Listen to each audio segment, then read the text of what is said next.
little secret. Today my birthday. Woo! That's right, man. I'm out here getting my happy on my birthday. But that tells you one thing. I love what I do, and I do what I love. That way you never work another day in your life. But I'll be real honest with you. I don't feel like I don't feel my age. I really don't. I'm older, but I feel good. And if I could dance, I'd be dangerous. I would be really dangerous. You know, we live in some very difficult times, and I want everybody to understand something.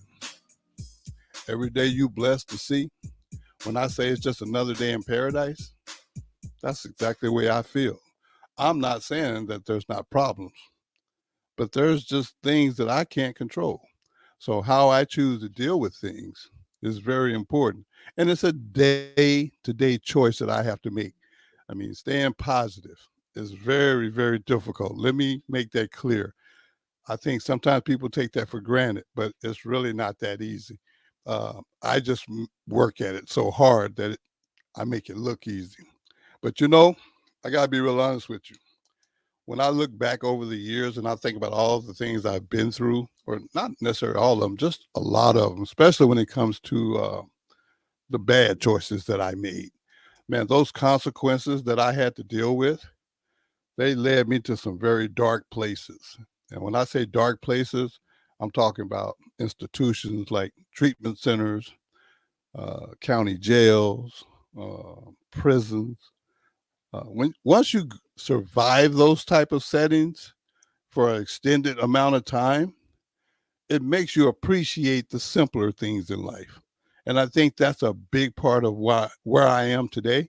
I appreciate the simple things in life. Don't get me wrong. There's tons of things I wished I had, but I'm so appreciative of the things I do have that I focus more on them than the things that I don't have. I want you guys to think about that because I'm pretty sure some of you out there can relate to what I'm saying. But you know what? Tonight I got this guest, and I got to be real honest with y'all, man. This guest, I think they get what I'm talking about because they've had some dark times too, but they've came out of it like myself, and they're making the best out of every day. Actually, I was just very, I was really afraid to ask her to be on my show at first because I got this issue with asking people. And when she said yes, I got really excited. I'm going to tell you why. Because she's a very, very interesting lady and she has a story as well. And we're just going to talk about a few things just to give you an idea of who my guest is tonight. Carla, how you doing, young lady? I am doing great, Ricky. Thank you so much for having me and happy birthday. What? Thank you so much. But you know what, Carla? I really wanted you to come on tonight, and I want to thank you for doing that. To be really honest with you, we met in a very under some difficult circumstances. Uh, I, but you've always remained consistent, and I respect that. So this is why I asked. But there's a lot of people in the that are listening, and some are watching on the different platforms. But they need to hear. They need to hear. First of all, let's start with who is Carla? Where are you from? I was born in Albuquerque, New Mexico. Albuquerque, New Mexico. Yes. Now wait a minute. Let's figure this out now. Wait a minute. You were born in Mexico. Now, did you grow up there? A little bit, but my grandparents were here. My mom is from Grand Island. Oh, So okay. I got to come and visit my grandparents and go back and forth for a little while. And I ended up graduating from Grand Island Senior High School. Okay, so you moved up. Okay. Yeah. Okay. So Nebraska was always my second home. Mm, And there's always been a connection. gotcha. Gotcha. Well, let me ask you this. Before we go any further, I see you got your Get Your Happy On sweatshirt. I see you representing. That's what's happening. So thank you for that. Absolutely. So growing up, finishing high school in Grand Island, and then what happened after that? So I went into the Navy. decided it wasn't quite for me. How long were you in the I Navy? was in for 3.5 years. I learned some amazing things. I used to be horribly shy. You can't accuse me of that anymore. I learned how to fuel aircraft and tow aircraft, park it in and out of of hangars, and meet people that I probably would not have met. And I'm glad that I didn't. It just wasn't my cup of tea. Gotcha, gotcha. And then got out, had started a family, Hmm. and decided to move back to Nebraska. And the bottom dropped out a few times. Gotcha. And so, Life happened. yeah, life be lifin'. I had an amazing life coach share that with Say me. life be life, and Life I be might have to life. steal Yeah. that one. Yeah. You could use it because it happens. Yes, it It does. happens. And you know what though, Carla, and I don't want to make light of anyone that's having adversity, but you know, life do be happening, you know, and it happens to a lot of people. I think sometimes when people are fortunate enough to survive or not have to deal with the consequences of life, I think for some reason they tend to forget how serious life can be, you know. But when you say life happens, you don't have to give specifics, but what I would like for you to share is, so how did that affect you when when you when the bottom fell out? Well, I wish I could say there was only one bottom that fell out. Oh no, you got to get in line. I got about 1,500 Right. bottoms that fell out, so I Right. get it. But And we all do. So during my military career, I experienced military sexual trauma, mhm, but didn't deal with it. Just shoved it down. Just shoved down feelings, didn't heal, and then eventually would have moments of explosions. mhm, And you can only explode so much, correct. and people get harmed. And Mhm. so I had to take responsibility for that. Well, you know, I don't know the extent of harm you've had to endure, or the extent of harm you may have caused. I have no idea, and that's none of my business. But what I will say to you is this: I know that the person that I know doesn't reflect that. You know, I would like for you, if you're comfortable. Are you comfortable with sharing how we met? Absolutely. Okay. Absolutely. But before I do that, I'd like to share that one of my beliefs is that there are no bad people. There's some bad behaviors, Mm-hmm. but I just do not believe that there are bad people. I And got you. and if we can remember that each and every one of us are human, I think we can get to forgiveness. We can get to healing. We can get to moving forward. I agree with that. You know, you sound hey bro, she sound a lot like DP. Yeah. You know, I mean, I just noticed that. You know, you and DP got to meet. I hope DP's listening tonight because he need to hear. You guys need to meet. But go ahead. I'm sorry.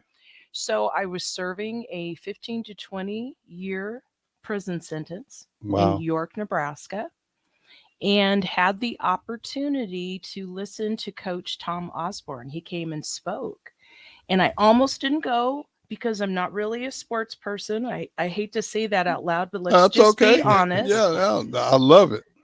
And I went, and I like to take notes so that I can go back and reflect. And I noticed that I had some missing parts in my notes.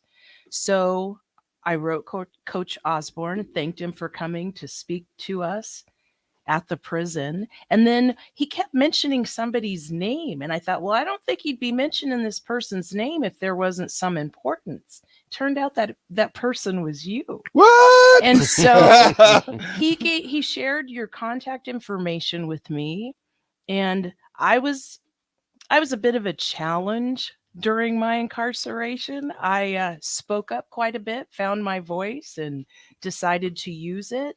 So I submitted well, first I wrote to you, told you how I got your name, asked you if you would be interested in coming in. You agreed. So I sat down and wrote a proposal and submitted it to the powers that be. And it was approved, and you came out and spoke to the women at the Nebraska Correctional Center for Women. And it Wow. was an honor to have you. I'm sitting here thinking about that.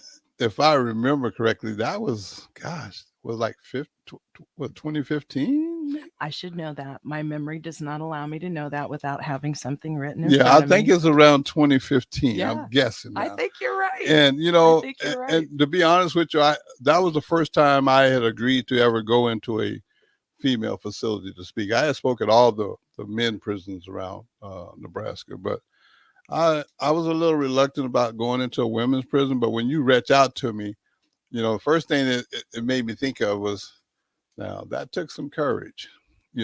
She had the courage to ask. A lot of people don't ask, and I'm one of those people too. I don't like to ask, but when you reach out, I was like, yeah. And then I talked to Coach Osborne too. I talked to him weekly for the last 13 years now, but once a week I look him in the eye, and I ask questions, and that was on one of my visits. I went in and I was just going to be in and out, and he brought it up. He said, "Yeah, I spoke out of York, and a lady asked me about you, and I told her and gave your contact information." All I can say is, "Okay, coach." That's not like I'm gonna have a problem with him doing anything, because the man done so much for me and still does. So when I went, though, I can honestly say that it was one of the best experiences I had since I've been speaking, and I've been speaking for over 13 years. And I went up, I mean, from California to New York, Texas to North Dakota. I've been all over this place doing this, and I the reception I got from the ladies there was, I mean, just the respect. That meant a lot to me. And then, afterwards, we continued to communicate via mail. Uh, and I was well aware of some of the struggles you were having. I don't know how to say this other than just to be honest. I admire you for dealing with the situation that you had, because and you correct me if I'm wrong, but I think you had like food allergies or something. Is that correct? That is correct. And you was having a hard time getting Nutrition. yeah. So how did you deal with that? Well, I was cranky. I was cranky and I was angry, and I would write grievances, and I would write senators, and I would write anybody that I thought would listen. Mm-hmm. Because when I can read policies and procedures and see that they're not being followed, Mm-hmm. and I know that incarcerated individuals have civil rights Mm-hmm. and they're being violated, I couldn't just sit and not do anything. But I got to tell you, you talked about, we did start writing. Mm-hmm. Every week, excuse me, I would get a letter from you that always ended, "Stay positive." And no matter what I was going through, no matter how I felt, I could find some piece of something to be grateful for, so that I could share it with you in my letters, so that not every letter was doom and gloom. And when I would just get so angry where I thought, oh boy, and I did a few protests. I Right. wasn't a perfect individual at all inside, but when sometimes I would question the direction, I would remember those letters. Stay positive. And I also knew, in order to have access to my writing material, I needed to not go to solitary confinement, to Right. continue doing positive things so that I could write. And it was amazing and so encouraging and helpful. Well, I'll be real honest with you. That started when I was incarcerated, and I remember being surrounded by negativity, and I was one of those guys that I wasn't perfect neither, but the catch was I was trying, and for those of you that don't know this part about me, I I'm very, very, I'm accountable to Tom Osborne. And the reason is that man wrote a paragraph to me when I was at my lowest of my low. And the paragraph was like 3 sentences. He said, "Dear Ricky, I know your parents believed in you. I believe in you. And upon your release, if there's anything I can do to help you, feel free to contact me. It was signed Tom Osborne. And right then and there in my prison cell, I fell on my knees and I turned my life over to God. And I'm a spiritual guy. I'm not a religious person at all. I don't push people toward the Bible. I don't push people toward church. I just have a personal belief, and that's because of Coach Osborne. So anything he asked me to do, when he said York, it wasn't even on my radar, but between you and him, it became one of the best experiences that I've ever had. So for that, I'm grateful to you for that. I also would like to know one other thing before we're going to take a break here in just a second. But matter of fact, let's just go to break and then we'll talk some more. Hey, look, don't go nowhere, man. Just get your happy on hour with your host, Ricky C. Simmons. And every day you blessed to see, we're going to get our happy on.